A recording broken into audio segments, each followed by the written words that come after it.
gentlemen, the Monterey Community Band, and let us receive them with a warm round of applause.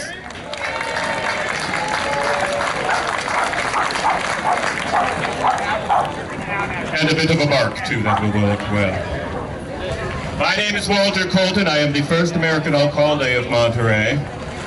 I was brought here under interesting circumstances in that I arrived with Commodore Sloat, but he was going to be called away to wrest California, Alta California, from the Mexican rule. I, as naval chaplain, was not necessary for that, so they left me behind here to become the first American alcalde. It was a position that no one man should have power from, but as I worked for it for 3 years, I did the best I could to make this area become as American as possible, and was well received. Now, a few words will place within the clear comprehension the posture of the public affairs in California at the time the U.S. flag was raised at Monterey and San Francisco. This event was wholly unexpected by the Californians and struck the public heart with the deepest surprise. Other causes of alarm and apprehension faded into shadow in the presence of their decisive measure. They were the admonitory vibrations. But here was the earthquake itself. The people were more astounded than indignant, and quite as intent over problems of preservation as measures of resistance. At a public meeting held in Monterey, in which the patriotism, talents, and sagacity of the country were largely represented, the question of throwing the territory under the protection of England, though the naval forces commanded by Admiral Seymour, through the naval forces commanded by Admiral Seymour, who was on the coast at the time, was excitingly discussed. But the proposition received its quietus under the successful raillery of Don Raphael of Monterey. Our object, said this witty counselor, is to preserve our country. But she is gone.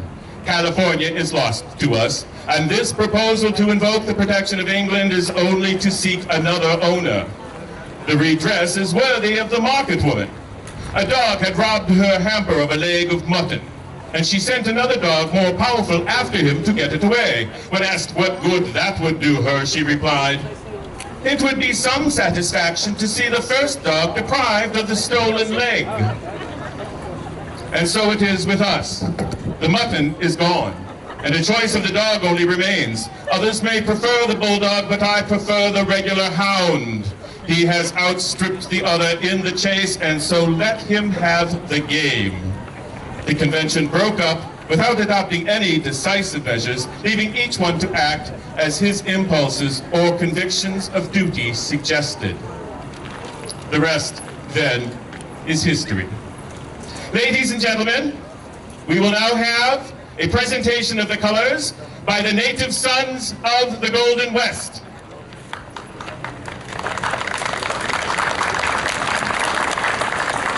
Please rise.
now we will have, now that's a little better if I eat the thing, an introduction of distinguished guests as presented by Kathy R. Pierce, President Monterey, number 75, Native Sons of the Golden West.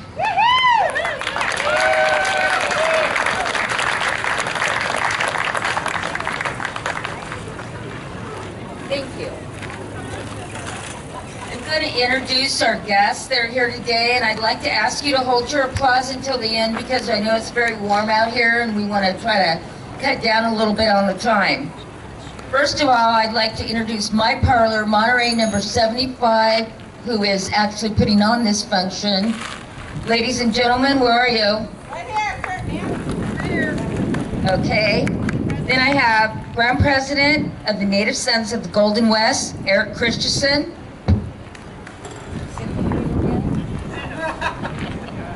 Okay, and on her way is the Grand President of the Native Daughters of the Golden West, Cynthia Connolly. Unfortunately, she got caught in traffic. Then from the Monterey State Historic Park, Michael Green. From the Daughters of the American Revolution, Suzanne Schultz, Region Commodore Sloat Chapter. Coming in on our boats, acting as Captain Mervine, will be Lieutenant Commander Guy Francis, retired Navy, and Boat Base Monterey, who furnishes the boats for us, Lieutenant John Middleton, also retired Navy. I would like to also introduce Chris Shake, who is the president of the Wharf Association and has the Old Fisherman's Grotto and Scales right here on the wharf. And Commodore Sloat himself, Herschel Loomis. From the Monterey History and Art Association, Larry Chavez. And Edie McDonald, thank you so much for all of your help. From the Monterey History and Art Association Auxiliary Los Amigos, if there are any members here. Representing the Monterey Civic Club, Tina Del Piero. And at this time, that's everyone. So if you'd like to give everybody a round of applause. And will all Native Sons and Native Daughters please stand up? And just arrived is Grand President of the Native Daughters of the Golden West, Cynthia Connolly. And if the ladies from the Daughters of the American Revolution will please stand up and be recognized. And members of Monterey History and Art and the Monterey Civic Club. Thank you, and we thank you all for participating. We look forward to it next year. Thank you. We would now like to welcome everyone to Monterey. Speaking on behalf of Clive Roberson, our mayor, Mark Del Piero.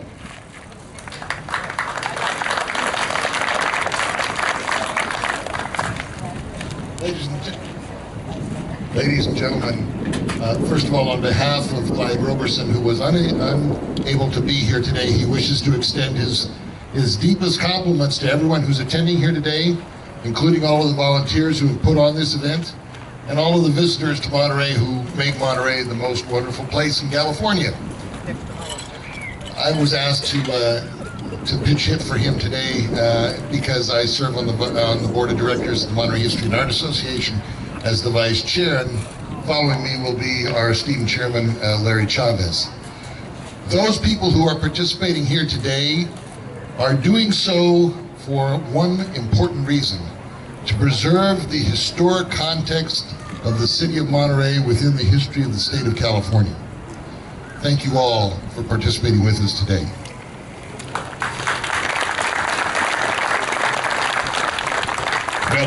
Well spoke, thank you. Keeping the history of our area alive is quite a task and would not be accomplished without the Monterey Historic Parks of California.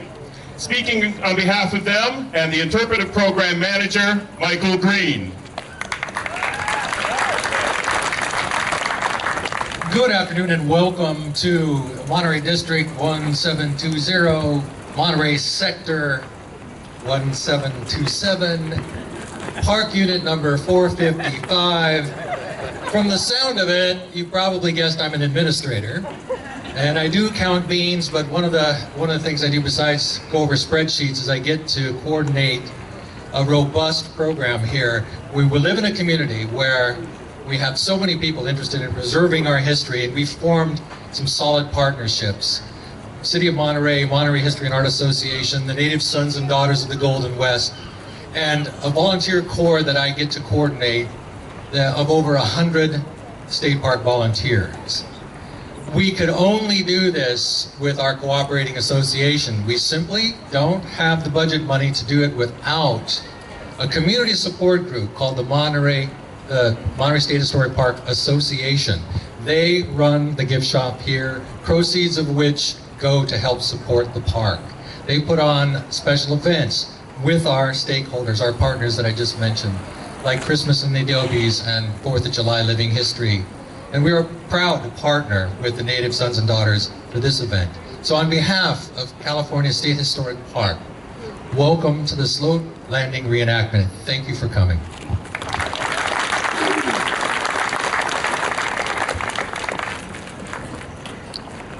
We will now hear from the board president of the Monterey History and Art Association, ladies and gentlemen, Larry Chavez.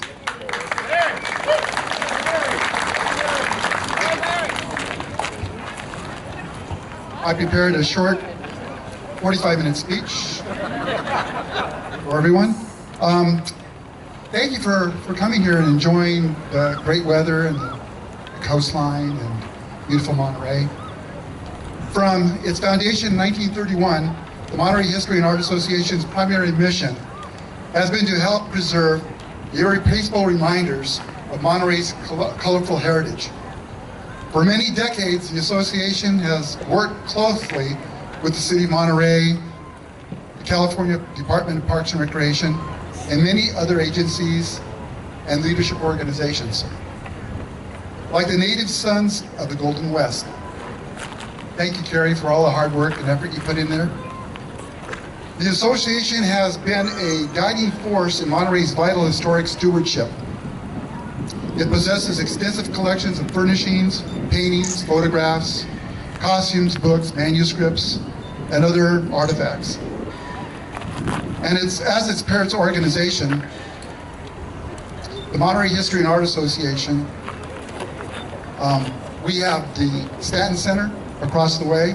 It's now the beautiful Museum of Monterey, Dolly 17, Casa Serrano, Mayo Hayes O'Donnell Library, and the Dowd House. And we have recently, like I said before, added to the list about a year and a half ago, the Dolly Museum, and I encourage everyone to just take a peek. Hello, Dolly. Together with the Native Sons of the Golden West, we recognize the importance of the Sloat Landing ceremony as one of the most important dates in California in the United States history. July 7th, 1846, that claimed California for the United States. I welcome you, I thank you for coming, and please enjoy yourselves.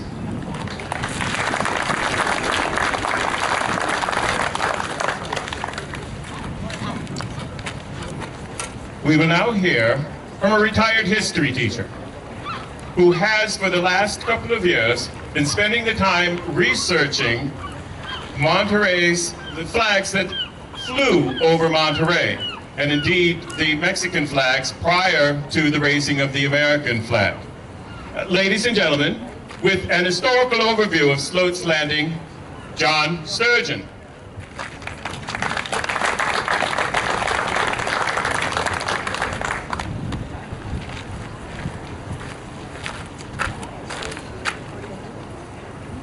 Good afternoon.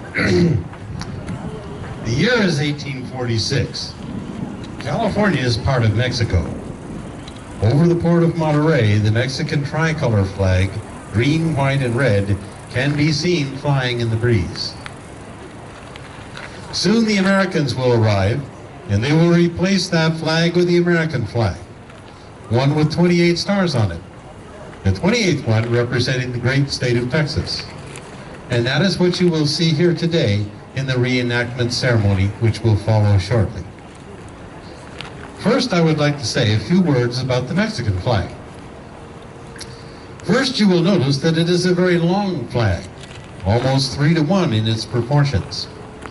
Yes, these Mexican long flags were very popular in those days, especially along the coast. The long flags require a steady breeze to fly properly. When the breeze is not steady, they don't fly as well as a shorter flag. But if the breeze is just right, then these long flags will fly more slowly and they will wave more gracefully than will a shorter flag. And that's one of the reasons they were so popular to use along the coast during that era. Second, you will notice that the flag does not have the traditional Mexican eagle and serpent image on it. The reason for this is simple. Eagles had to be painted by hand onto each flag, and that was a very time-consuming and expensive process. Most Mexican flags of that era, especially those flags used along the frontier in places like California, simply did not have eagles painted on them. The flag you see flying above us today was made by hand, by me actually, especially for this event. It was carefully researched in all of its details and may be considered as historically accurate for the flag that did fly over the custom house at the time of the American arrival.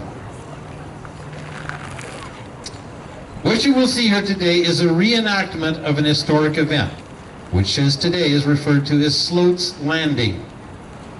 It happened here in Monterey on July 7th, 1846, and the man in charge of the American expedition that day was Commodore John D. Sloat. During the spring of 1846, warships from 4 different countries, England, France, Russia, and the United States, had all been patrolling off the coast of Mexican California. Each of those foreign countries, to some degree, wanted to possess California for themselves. No one was certain which country might try to seize California first. Monterey had no defense. Mexico had not sent any supplies for the army in almost 2 years. Only 1 Mexican officer and 4 or 5 enlisted men remained at the Presidio fort, and there was no gunpowder to fire the cannons. Meanwhile, 4 very large American warships had arrived at Monterey, and all of them appeared to have plenty of gunpowder, as well as a couple of 100 sailors and Marines. Seeing all of this, the local Californios pretty much decided that some foreign country was about to seize control of California. The only question was, which one? A British warship named the Collingwood was also about to arrive in Monterey, and it was believed to have orders to raise the British flag over Monterey. Now, if that happened, then the Americans would have to fight both the British and the Mexicans for control of California. Knowing the British warship would probably arrive within hours, Commodore Sloat decided to act. Now, since he himself was not in good health, he designated Captain Mervine to go ashore and raise the American flag. At around 10 a.m. on the morning of July 7th, 1846, Captain Mervine went ashore, accompanied by about 225 American sailors and Marines. They got out of the rowboats, they assembled into ranks on the beach, and then they marched to the custom house. There was no Mexican flag flying that day, for the simple reason that some good patriotic Mexican citizens had taken it down and hidden it. And it remained hidden from public view for the next 110 years, until it finally resurfaced again at the Custom House in 1957. Following international protocol, Captain Mervine brought a courtesy Mexican flag from one of the American warships and ordered that the Mexican flag be raised solemnly on the flagpole with full honors. The Mexican flag was then briefly waved in the wind over Monterey for the last time. Then the Mexican flag was lowered, the American flag was raised, and the Stars and Stripes became the new symbol of national sovereignty to fly over California. A proclamation was read to the people of California, both in English and in Spanish, guaranteeing their rights under the American Constitution and reassuring them of peace and safety in their homes and in the orderly conduct of their affairs. The Marines and the sailors then marched up Main Street to the Larkin House, where the military band played music and serenaded the local citizens. Everything ended in a rather festive atmosphere of music and celebration, a custom that continues in California even to this day. Sloat Landing is notable as one of the most peaceful transitions of national sovereignty in history. Not a single shot was fired, no one was killed, no one was even injured. In that sense, it was both a perfect military operation and a perfect peacekeeping operation for the good citizens of Monterey. That transition took place on the morning of July 7th, 1846, right here in Monterey, right here in the front of the Custom House, right here where we are gathered today. We now begin our reenactment of that great historic event, and we extend to all of you a warm welcome to the 171st annual commemoration of Sloat Landing and the historic raising of the American flag over Monterey. Thank you.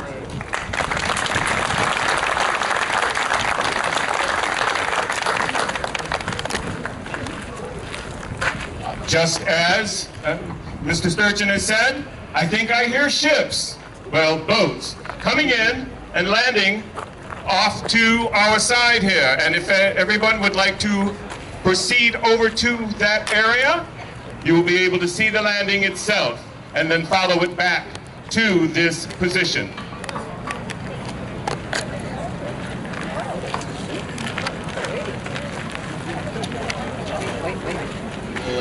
To the left, to the left, to the left.